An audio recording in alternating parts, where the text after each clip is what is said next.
Strunina and our podcast, Diabetically Speaking with SmartMove360. We go live every week at 4 p.m. Eastern Time and talking about diabetes, all different aspects of it. So let's go.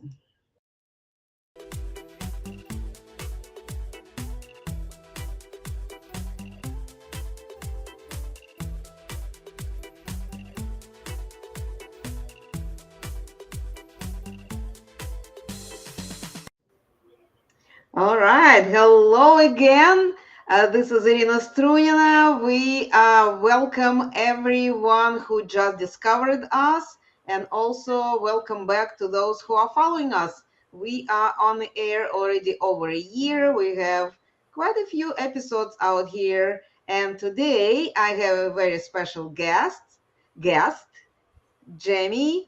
We met just recently. She actually was the one who reached out and wanted to see how she can be of help to our people. So, Jamie, please talk about yourself a little bit. Introduce yourself.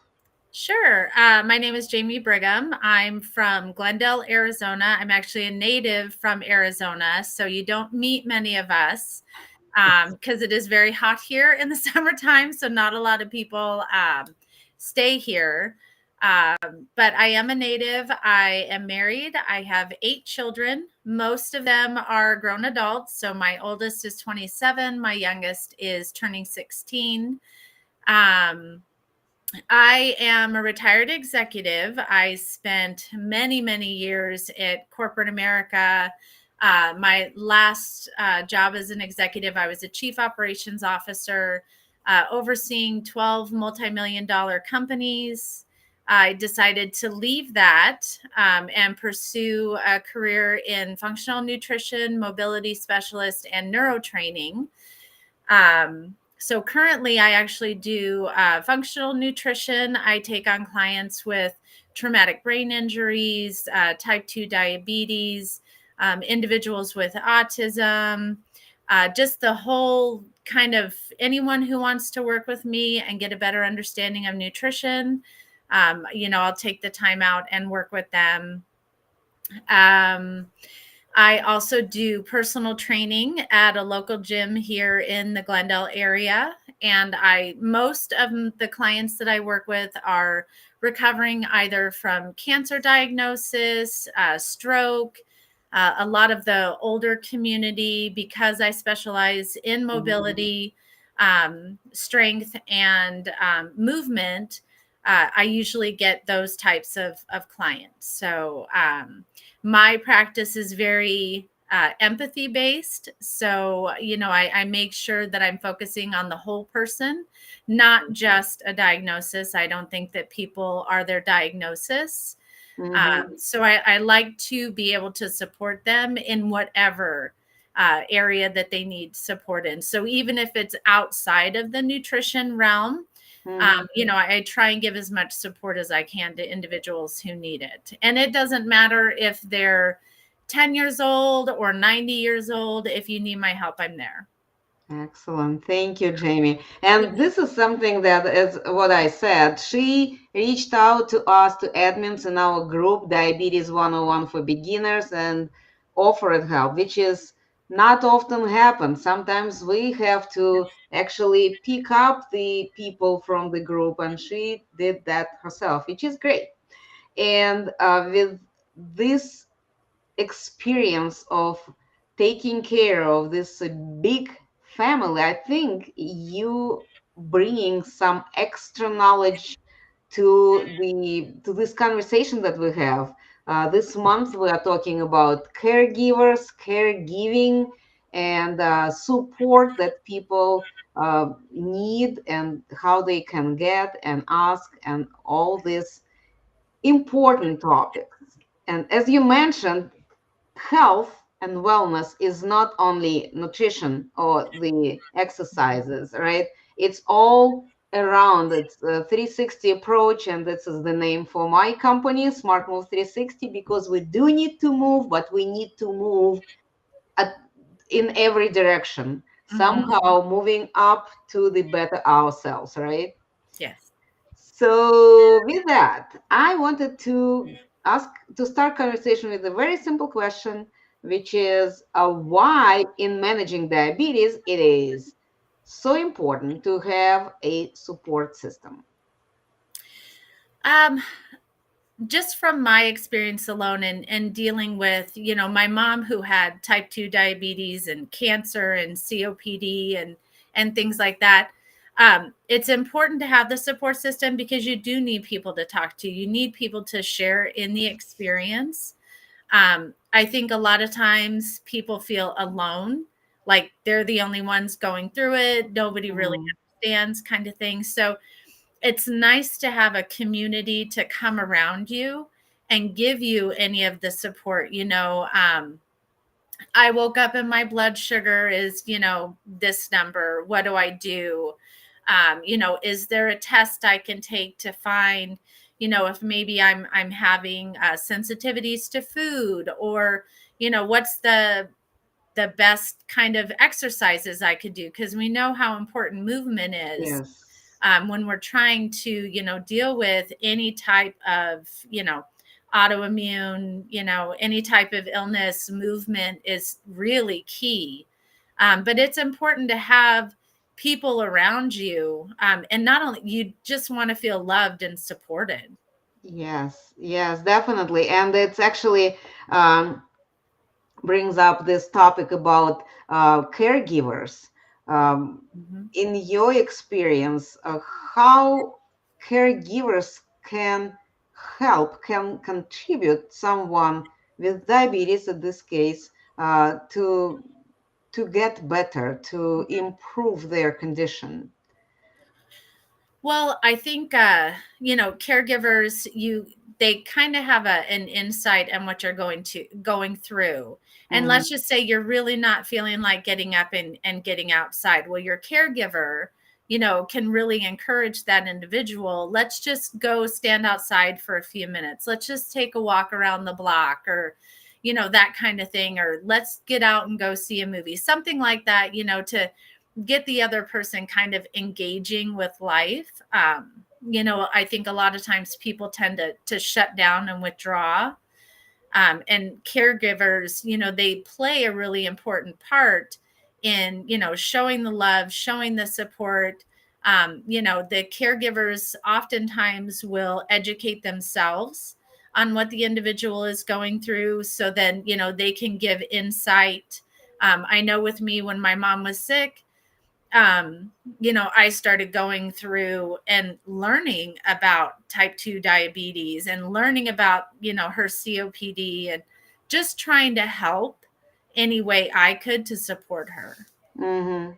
Yes, that's for being in the past caregiver for my husband as well.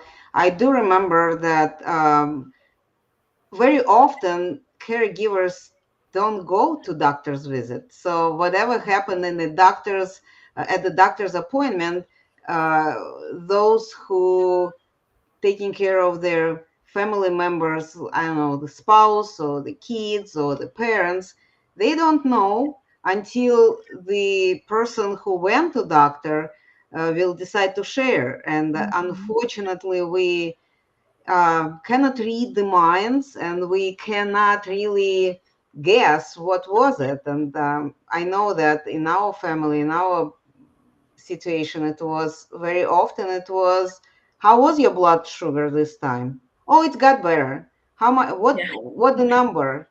I don't remember. So maybe he didn't remember. Maybe he didn't want me to know. I don't know.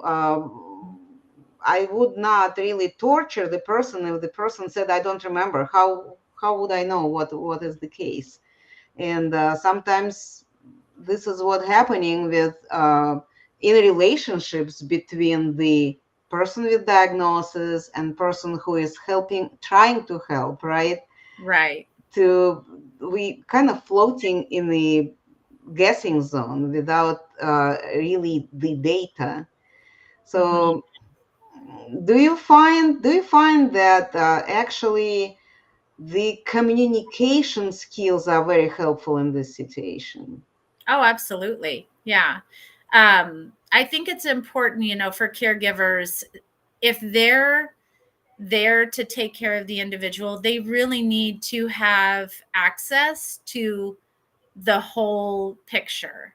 You Mm-hmm. know, I don't think that you can effectively be, a caregiver and helping the individual if you don't have the full picture.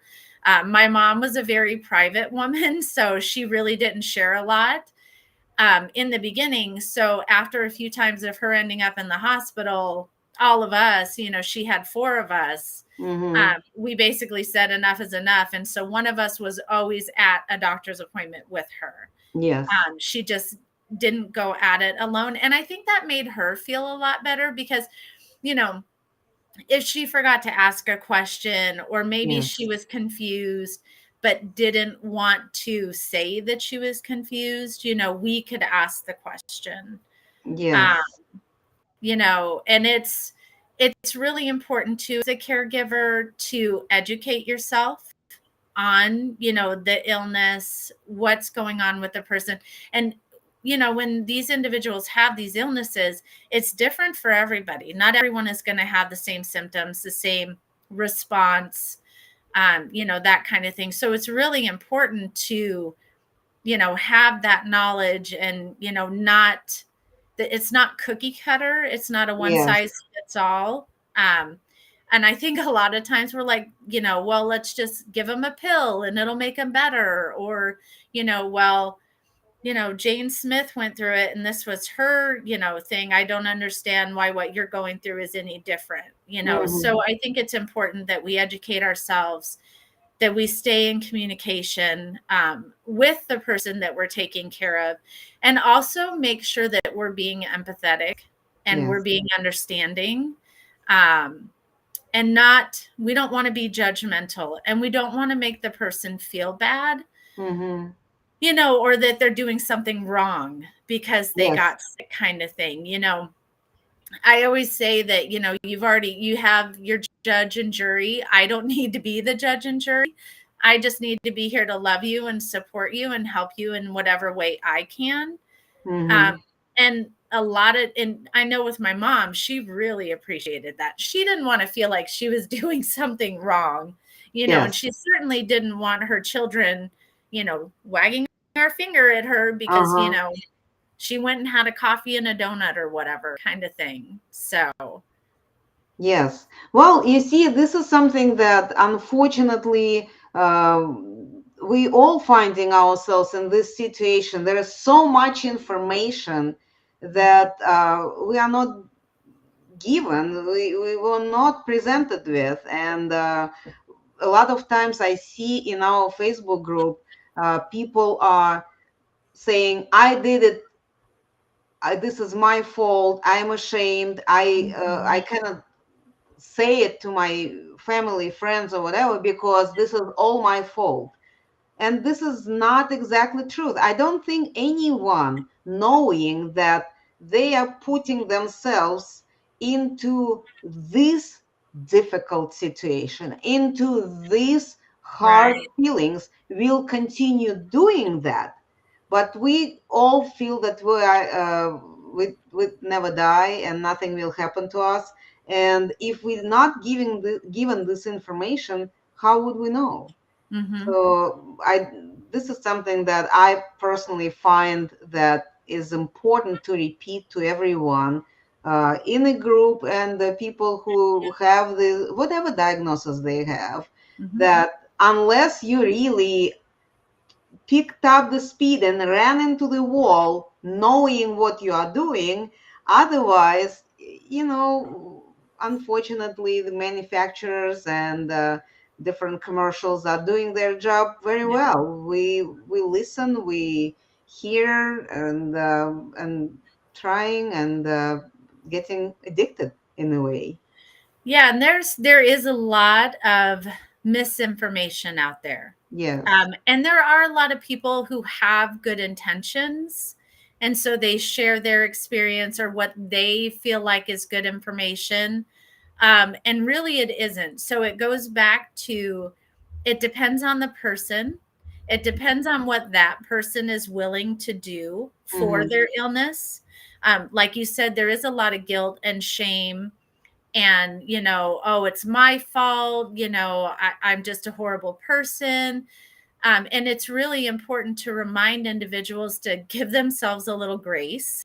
Yes. Um, I found over the years that most people that I speak with have no clue about nutrition, no clue, what movement is good for them. There's honestly, you look at one thing and it says eggs is bad for you, and then another eggs is good for you. Coffee's bad, coffee's good. You need to eat meat, don't eat meat, like all of these things. And honestly, it just what works for that person. Exactly. you know you could get someone who's in their 80s and they're like, look, I'm old, I lived a good life, I'm just going to go do me. Mm-hmm. And if that's how they feel, then that's how they feel, and we need to support that you know Well, um yeah, a little argument about this. And when we're talking about 80 years old, maybe, even mhm, though with the knowledge, information that we have right now, we could actually live mhm, without suffering uh, very long, even after being diagnosed, just with the minor changes that could be done, right?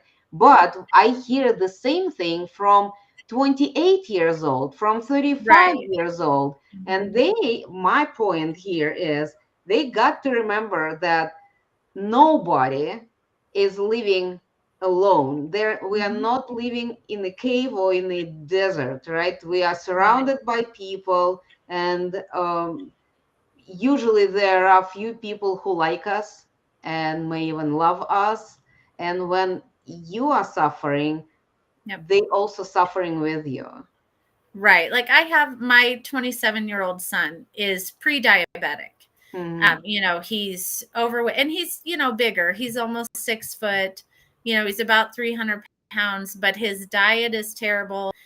He does drink alcohol, that kind of thing. And, I talk to him about it often, and I tell him, you have to do what you're willing to do. You're a grown man. I can't force you into anything, but I'm going to give you a lot of good information and a lot of good knowledge, and what you choose to do with it is up to you, but I will support you through it. I will listen, I will answer any question. I'll go shopping with you. I'll come over and, we can work through stretching and moving and, things like that. And he's been very receptive. Hmm. But it's very slow going. He's stubborn. He doesn't always want to put the work in, even though he knows that, it's not good and it could be a lot worse. So it just takes time. So we have to be very patient with Yes. people. Yes. Um, and we can't see, you can't just see the disease. You know what I mean? Like I can't look internally. I can look at his physical, like, hey, James, you're overweight. I can tell that you're kind of getting like the diabetic skin, stuff like that. But one thing I'm very careful to do with anyone that I work with is I don't shame them. Hmm. I support them. We're not going to beat up on ourselves and make ourselves feel awful. Yes. It doesn't change anything. It doesn't, bringing up all of that negativity and being awful to ourselves doesn't do any good. It's just Exactly. wasted energy. So, the support, the empathy, as much knowledge and information that I can give and provide and support. A lot of times it's just hand holding, you Yes. know, and that's okay. So being a caregiver, it's just really important to love them through it and not judge them or make them feel awful. It just Exactly. doesn't do anyone any good at all. Yes, absolutely. This is something that I am trying to remind myself when something happened. Doesn't matter. I broke the cup. I, something I forgot to put gas into my car, and car is not running anymore for the moment. This Yeah. situation is I could sit and say how not what it was not smart. I better do better choices and stuff like that. Yes, it's all lessons learned. Mm-hmm. Now, based on those lessons, what I can do now, because until I do something, nothing will change, right? I may ask Right. somebody to bring me gas, or maybe I will walk to the gas station if it's close by to do something. And that's what I think is important. And thank you for bringing it up, that yes, we all have the history, and we all are not perfect and made sometimes the choices that are not serving us. But at the same time, we learn the lesson? What will we try to do? Not necessarily we'll have a chance or ability to do better, but at least we will try, and we will do it a little differently.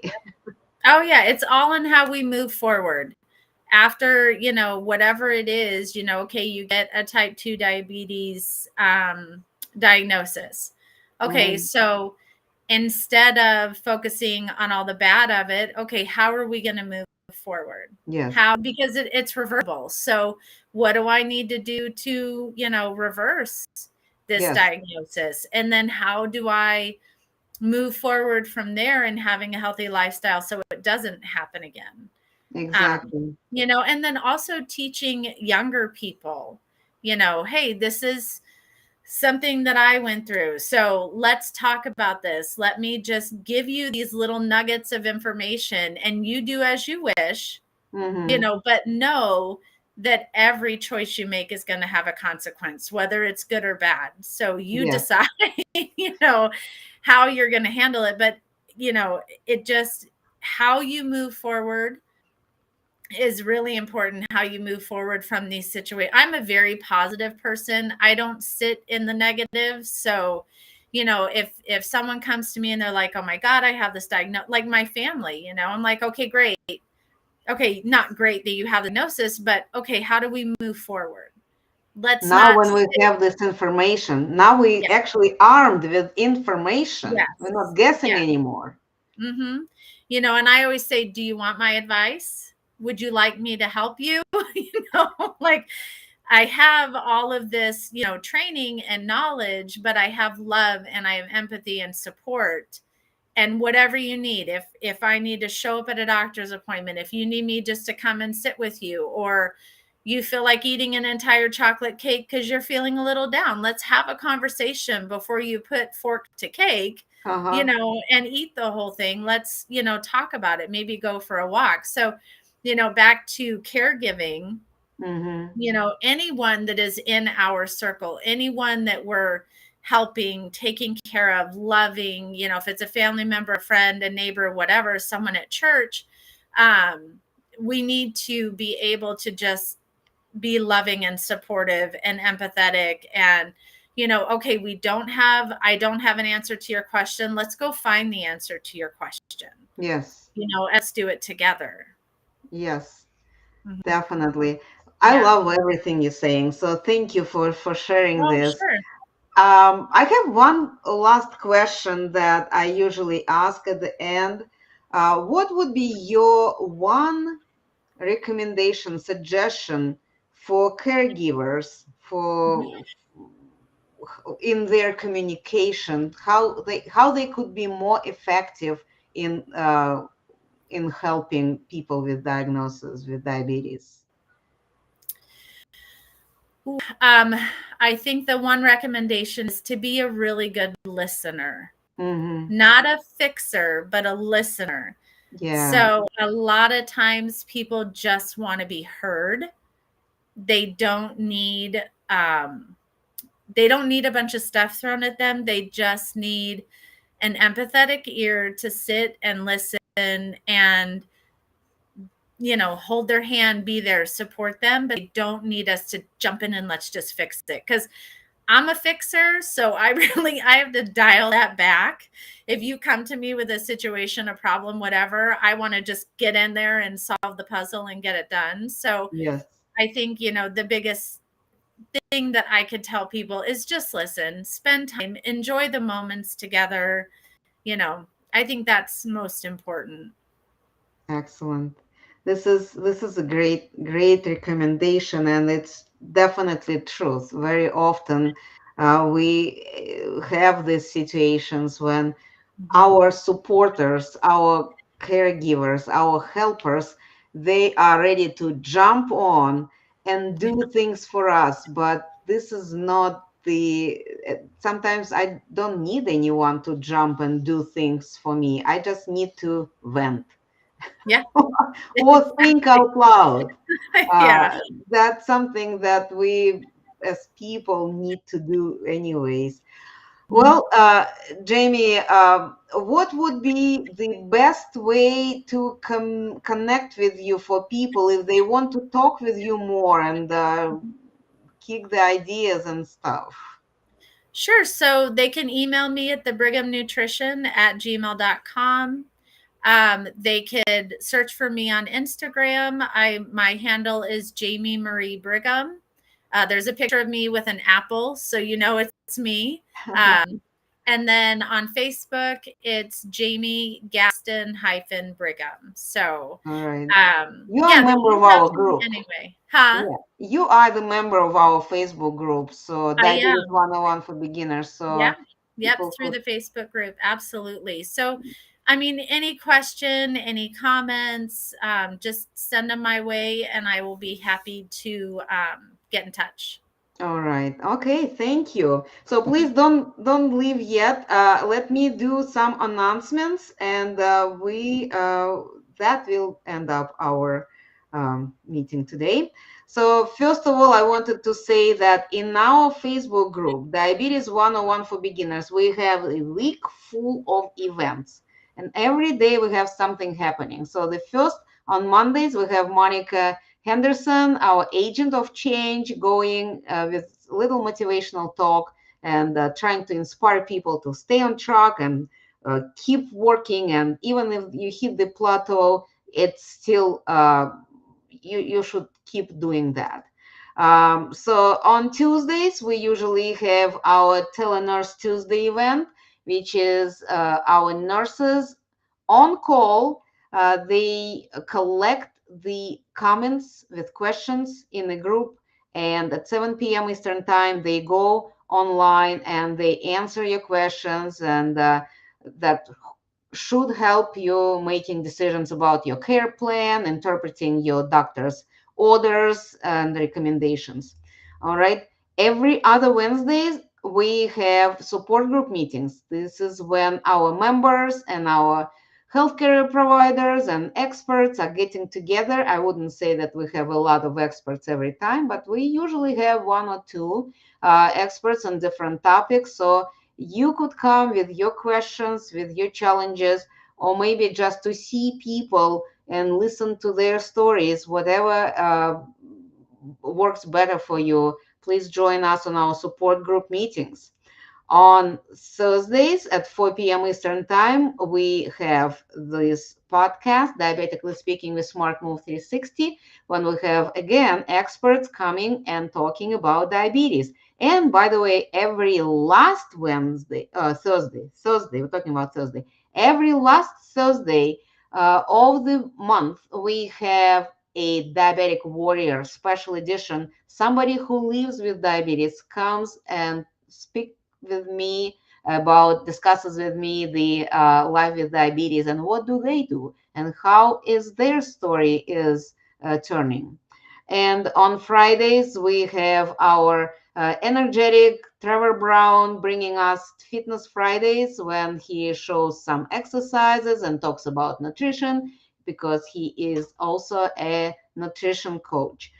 um, this last Saturday of month of April, we will have Diabetic Healthcare Expo.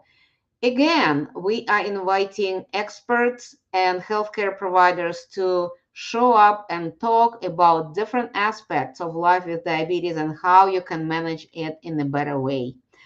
And please join us, mark your calendar, and come join us in Facebook group.